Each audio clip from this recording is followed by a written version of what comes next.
2024 is here and it's time to talk about the most important staple cards that you guys must have.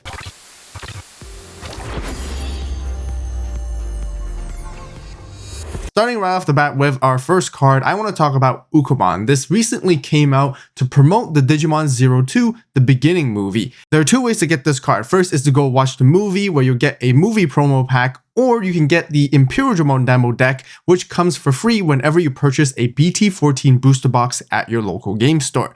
Bukamon is a generic white rookie that can digivolve on top of any color egg, and it effects allows you to gain a memory and hatch an egg when you move a Digimon from the breeding area to the battle area, including itself too. The reason why this card is really good is because it quickens the speed of having Digimon as you're hatching and digivolving and pushing out all at the same time. Since its main effect is once per turn, the longer it sticks on the board, the greater value you can get, especially against decks that don't have built-in early game removal that can deal with it right away. We have recently seen this card being played in a number of decks with multiple copies, such as Red and Blue Hybrid, Blue Flare, and a couple others as well. Because of the nature of the modern meta is relatively fast, this card helps keep up with it, which is almost like the Memory Tamer Mimi, as it always keeps you a turn or two ahead. Next up, we got the training cards to talk about. For those who've been watching all my recent deck profiles and gameplay, you guys know how important these cards really are. First and foremost, they came out as a box topper pack from BT14 Blast Ace. Now, each pack contains one copy of each color that you'll need.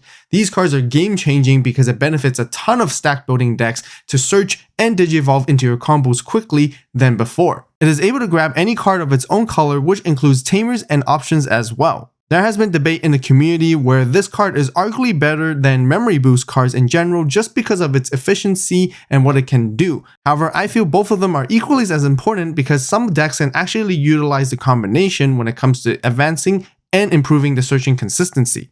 Because of how good these training cards are, I definitely recommend you guys to have 4 copies of each color, especially because when the value of it can go higher in the future as well. Next up, there is Bukamon from BT14. It is rare that I would talk about any Digi-8 cards just because they're relatively archetype based and color specific, but this Bukamon on the other hand is way over the top. It has a constant your turn effect. While your opponent has no Digimon with equal or more Digivolution cards than this Digimon, it gains jamming.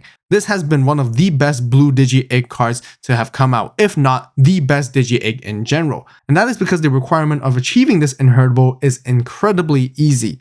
This Digi-Egg card is just so good that a ton of blue decks are adopting into it as its main Digi-Egg as well. Examples would include like Mirage Galgomon, Blue Hybrid, All-Force, and even many others that are sort of stack building focused. This Digi-Egg is so powerful to the point that Bandai actually recently restricted this card down to 1 so that you can only now have 1 copy in it.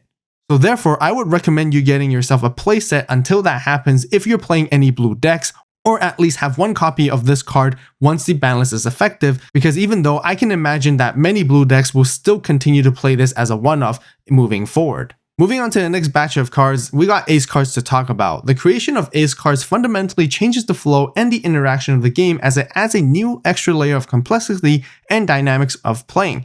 Being able to blast Digivolve for free during the opponent's turn when they attack can help turn unfavorable situations and turn around leads. This is a really fun aspect because you can actually catch the opponents off guard or even bait the opponents to thinking that you might have an ace card in your hand, forcing them to play around differently, which can benefit you as a result. Rather than listing all of them individually, I decided to group them into this one particular section and give you a handful of the ones that I feel like are the best depending on what deck you're playing. But before we do so, let's quickly talk about where these ace cards came from. They first debuted from the War Greymon and Metal Gurumon starter decks, being ST15 and ST16. BT14 introduced even more ace cards, and they all mainly have generic effects that can be slashed into any decks that has the same color, and some of them even support specific archetypes. Here are a couple of ace cards which I think are the best ones currently that you should consider getting at least 3 copies of. The first one will be the Purple Metal Gurumon, because with its when Digivolving effect, it can potentially help you gain up to 3 memory, and if you actually blast Digivolve during the opponent's turn, you can even potentially pass the turn back to you as they're resolving the attack afterwards. Due to the fact of being able to end your opponent's turn out of nowhere, this can be considered to be one of the strongest ace cards out there. But we also got a couple more that pack a punch of effects, such as Zudomon Ace, because it can selectively take out your opponent's Digimon sources and then bounce back one of their Digimon that has no sources to their hand. Magna Angemon Ace is also just as good because it can recover and reduce DP on the opponent's Digimon, which is a very effective way to increase your defenses and get rid of opponent's Digimon potentially. Lilymon Ace can suspend your opponent's Digimon and bottom deck one of their Digimon that is 5000 DP or less, really disrupting some of the game flow.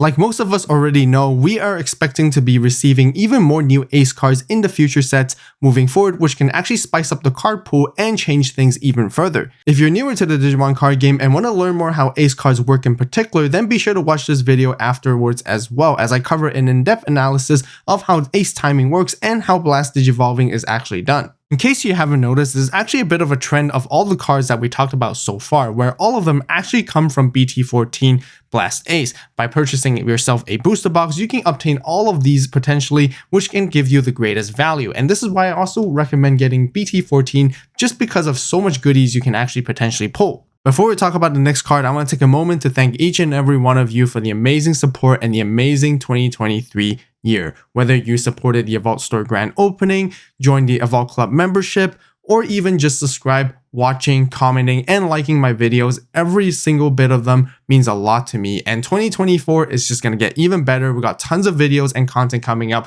with even more projects, so definitely be sure to stay tuned. And if you guys enjoy discussion videos like these and want to learn more about the Digimon card game, be sure to subscribe, turn on that notification bell to stay tuned for more. And once again, thank you guys so much. But now let's get back to the other cards, as we have Analog Youth to talk about next.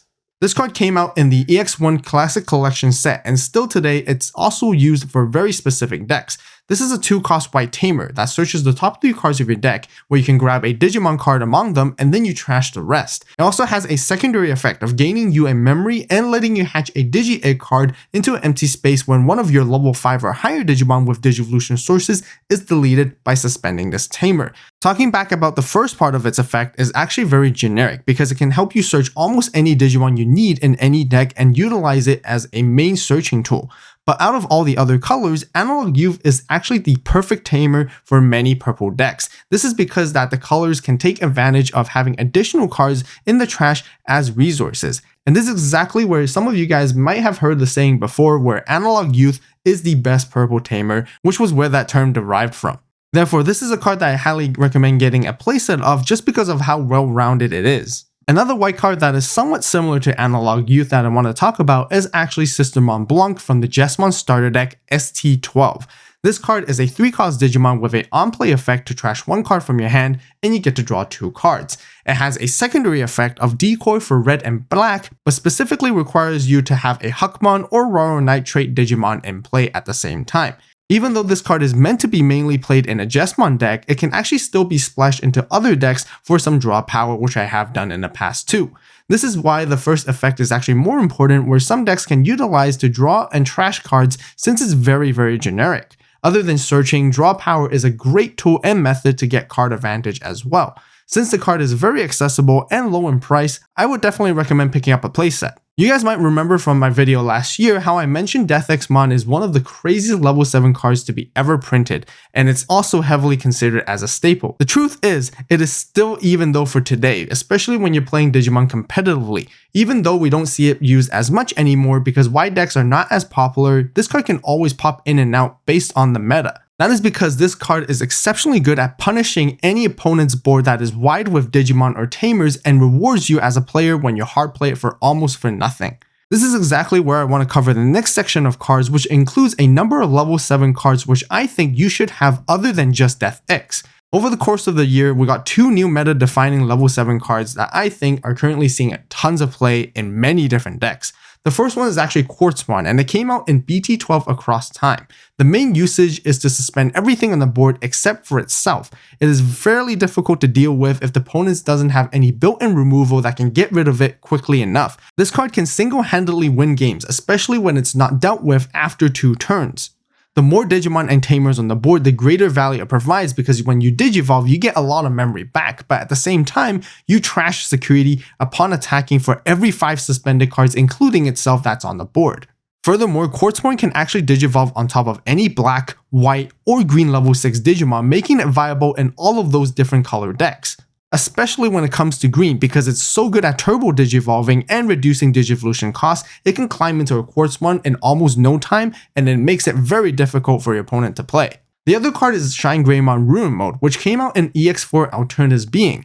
It can Digivolve on top of any purple or yellow level 6 Digimon, where most players will play up to 1 or 2 copies of it in their decks.